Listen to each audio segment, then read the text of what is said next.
Olá, seja muito bem-vindo ao conteúdo do nosso canal Terapia de Reposição de Testosterona relacionada à doença androgênica masculina. Eu sou Otávio Berti, eu sou médico urologista, atuo aqui na minha querida cidade de São José dos Campos, no Vale do Paraíba. No vídeo de hoje, as 4 formas de você monitorar a reposição de testosterona. Se você está seguindo a minha série, acompanhando meus vídeos, eu disse aqui sobre algumas contraindicações ou contraindicações relativas à terapia de reposição de testosterona.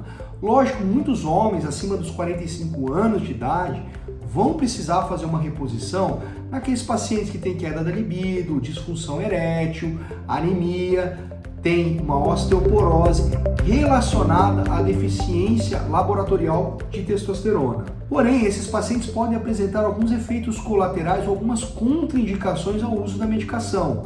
Você acompanhou nos meus vídeos que alguns pacientes com câncer de próstata podem usar, outros não. Pacientes com apneia do sono, não usar naqueles casos graves.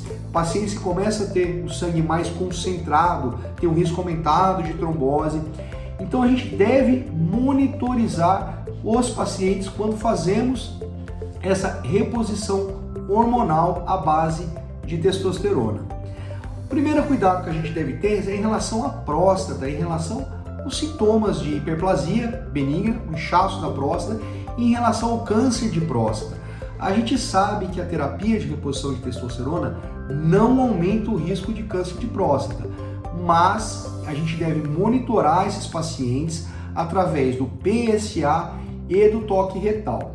A recomendação feita pelas associações americana e europeia de urologia é fazer uma monitorização desses exames cerca de 3 meses após a reposição, 6 meses, 12 meses e, se estiver tudo bem, anualmente, como uma pessoa que não está repondo o hormônio. Os níveis de testosterona, eles devem ser monitorados e mantidos entre 400 a 750, é o que a gente deseja atingir.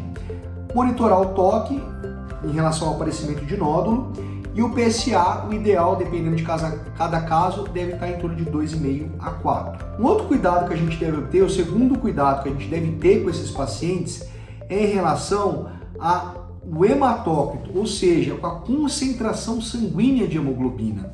O sangue, quando ele fica muito denso pela hemoglobina, ele pode haver um risco teórico de um aumento de uma incidência de trombose. Então a gente tem que ser muito cauteloso naqueles pacientes que têm um hematócrito acima de 50 a 54%.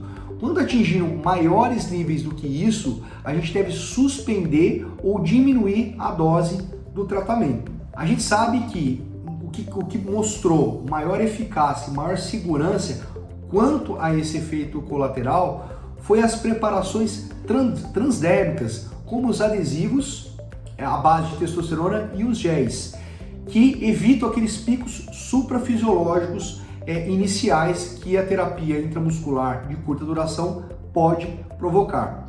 A grande vantagem também dessas terapias transdérmicas é que a remoção do adesivo, cerca de alguns dias, 1 ou 2 dias, a testosterona ela reduz para os níveis basais normais antes da terapia de testosterona. Então a gente recomenda sempre em 3 meses, 6 meses e 12 meses após qualquer tipo de terapia de reposição hormonal, a gente fazer a dosagem da hemoglobina e do hematócrito do paciente através do exame do hemograma. Uma outra coisa que a gente deve avaliar são aqueles pacientes com osteoporose que tem um diagnóstico de déficit de mineralização óssea no esqueleto, como na coluna ou no fêmur. Nesses pacientes em que você sabidamente ele tem essa desmineralização óssea pelo déficit hormonal, a gente recomenda a monitorização através de exames 6 meses após a realização da reposição hormonal e depois, estando tudo bem, anualmente fazer essa avaliação metabólica, essa avaliação através de exames de densitometria óssea.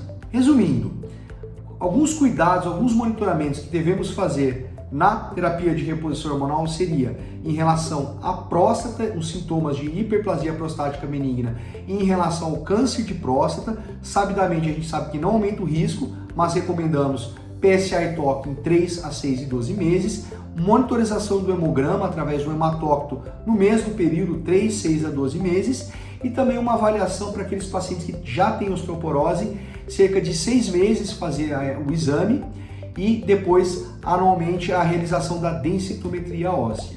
E aí, esse conteúdo foi útil para você? Então deixe seu like aqui para o YouTube entender que o nosso canal tem relevância. Se inscreva no nosso canal e compartilhe o nosso conteúdo. A nossa missão é levar um conteúdo bom e relevante para você e para toda a sociedade. Te aguardo no próximo vídeo. Tchau, tchau.